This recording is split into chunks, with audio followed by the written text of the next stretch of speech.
کے سبیل کو چھوڑ دیتا ہے تو اللہ تعالیٰ فرماتا ہے ہم اسے جہنم کی طرف دھکیل دیں گے. دلیل نمبر 1. اور دلیل دوسری یہ ہے اللہ تعالیٰ نے فرمایا سورۃ البقرہ میں ہی فَإِنْ آمَنُوا بِمِثْلِ مَا آمَنْتُمْ بِهِ فَقَدْ اهْتَدَوْا. صحابہ کی بات کا حجت ہونا نبی کریم صلی اللہ علیہ وسلم کی بات کے بعد، کیونکہ سب سے پہلے قرآن حجت ہے، قرآن سے دلیل ہوگی، اس کے بعد سنت سے ہوگی، اور اس کے بعد پھر اجماع سے، صحابہ سے، پھر اس کے بعد قیاس وغیرہ سے، الگ ترتیب اسی طرح ہے. تو صحابہ کی بات حجت ہے ہمارے لیے، نبی صلی اللہ علیہ وسلم کے بعد صحابہ کی بات بھی ہم حجت مانتے ہیں، اور یہ تقلید کے قسم سے نہیں ہے. کیوں؟ اس وجہ سے اللہ تعالیٰ نے فرمایا قرآن کریم میں فَإِنْ آمَنُوا بِمِثْلِ مَا آمَنْتُمْ بِهِ فَقَدْ اهْتَدَوْا. اگر یہ لوگ بعد میں آنے والے اے صحابہ تمہاری طرح ایمان لے آئیں جس طرح تم ایمان لائے ہو تو ہدایت پائیں گے. تو معلوم ہوا کہ صحابہ کی قول پر چلنا اس صورت میں جب نبی صلی اللہ علیہ وسلم سے کوئی حدیث نہ ملے تو یہ عین ایمان ہے، عین اسلام ہے، اور ہمارے قرآن کی جو ہے یہی ہمارے لیے وصیت ہے. اس لیے صحابی کا قول اور صحابی کی بات بھی حجت ہے. اور اس کے علاوہ پھر سورہ فاتحہ سے ہمیں دلیل پیش کرتے ہیں. اللہ تعالیٰ فرماتے ہیں کہ مانگو اللہ تعالیٰ سے ہدایت، اہدنا الصراط المستقیم، یا اللہ سیدھا ہم کو دکھا، صراط الذین انعمت علیہم، ان لوگوں کا راستہ جن پر یا اللہ اپنے انعام کیا ہے. معلوم ہوا جو لوگ انعام یافتہ ہیں ان کا راستہ ہمارے لیے حجت ہے.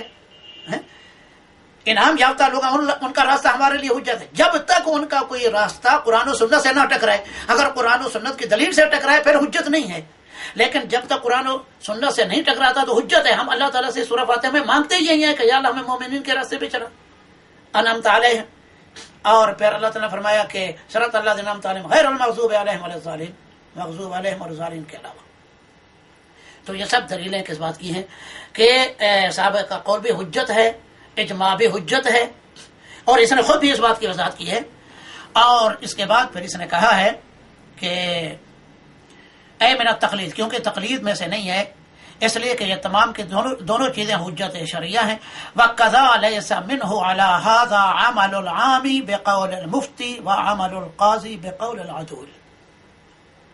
عامی آدمی اگر ایک عالم کے فتوے پر عمل کرتا ہے، جس طرح اہل حدیث کو کہا جاتا ہے کہ تم تقلید کرتے ہو، یہ کہتے ہیں نا ہم کو، کہتا ہے نہیں ہے تقلید کے قسم سے ایک عامی آدمی کا مفتی کے قول پر عمل کرنا اور قاضی کا شہادت کی بنیاد پر فیصلہ دینا، شاہدوں کی بنیاد پر، گواہوں کی بنیاد پر کوئی بھی فیصلہ دینا، یہ بھی تقلید کے قسم سے نہیں. اس وجہ سے کہ ہمیں اسی چیز کا حکم ہے. اللہ تعالیٰ نے فرمایا فَاسْأَلُوا أَهْلَ الذِّكْرِ إِن كُنتُمْ لَا تَعْلَمُونَ، تم اہل ذکر سے پوچھو اگر وہ، یعنی اگر تم کوئی مسئلہ نہیں جانتے اہل ذکر سے پوچھو اور اس پر عمل کرو. تو انہوں نے لکھا ہے کہ جو عامی آدمی مفتی سے پوچھ کر عمل کرتا ہے وہ بھی مقلد نہیں ہوگا اس کا، اور اس عمل کو تقلید نہیں کہیں گے. اور صحابی کی بات کو اگر مان لیا جب نبی صلی اللہ علیہ وسلم سے کوئی یعنی مسئلہ نہیں موجود ہے تو یہ بھی یعنی تقلید میں سے نہیں، کیونکہ قرآن کا حکم ہے اس بارے میں، اور نبی صلی اللہ علیہ وسلم کی بات تو ویسے ہی حجت ہے، قرآن تو ویسے ہی حجت ہے. لہذا یہ سب چیزیں تقلید سے نکل گئیں. اب مقلد کون ہوگا؟ مقلد وہ ہوگا کہ مقلد وہ ہوگا جو ایسے آدمی کی بات کو مان لے جس کی بات نہ قرآن سے ملتی ہو، نہ حدیث سے ملتی ہو، نہ اجماع امت سے ہو، نہ جس کا تعلق قیاس سے ہو.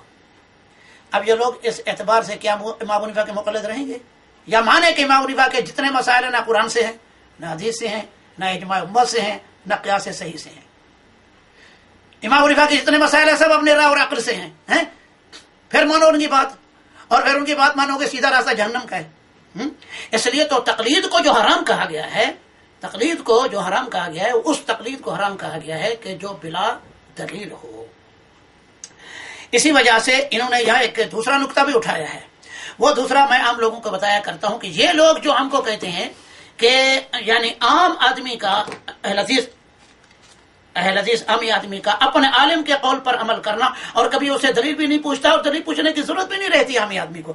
مثلا عامی آدمی کا اپنے عالم سے اگر دلیل بھی پوچھے گا وہ قرآن سے دلیل بتا دے گا تو اس کو کیا معلوم ہے ترجمہ صحیح بھی کیا ہے یا نہیں. یہ اس نے جو دلیل پیش کیا ہے کہ دلیل بنتی بھی ہے یا نہیں، پھر جو حدیث پیش کیا ہے وہ صحیح سند سے ہے یا نہیں، یا کسی کتاب میں ہے بھی یا نہیں. تو عامی آدمی کو ان باتوں میں کیا ہے؟ اس لیے قرآن نے یہ کہا ہے فَاسْأَلُوا أَهْلَ الذِّكْرِ إِن كُنتُمْ لَا تَعْلَمُونَ. یہ حنفیوں نے اس آیت کو تقلید میں پیش کیا ہوا ہے. معلوم ہے آپ کو اپنے ان کتابوں کے اندر تقلید کے لیے اس آیت کو پیش کیا ہوا ہے، حالانکہ یہ تقلید کے لیے نہیں ہے، یہ اتباع ہے. اس وجہ سے علماء نے لکھا ہے کہ کہ ایک عامی آدمی اگر کسی مفتی اور فقیہ کے قول پر اور مجتہد کے قول پر عمل کرتا ہے تو یہ تقلید کے قسم سے نہیں، اتباع کے قسم سے ہے، اس کا نام تقلید ہے نہیں۔ اچھا، یہ تو ہے اس کی ایک تحقیقی جواب، لیکن بعض علماء نے اس کو تقلید بھی کہا ہے، اگرچہ اس کا وہ لغوی معنی میں کہا ہے، لغوی معنی میں کہا ہے، اس کا جو اصطلاحی معنی ہے تقلید کا وہ یہی ہے جو اس نے معنی کیا ہے یہاں۔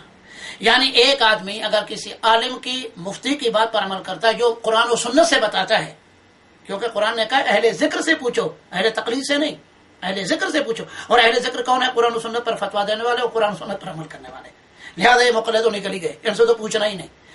تو اس وجہ سے اب ایک ہے تقلید، ایک ہے تقلد۔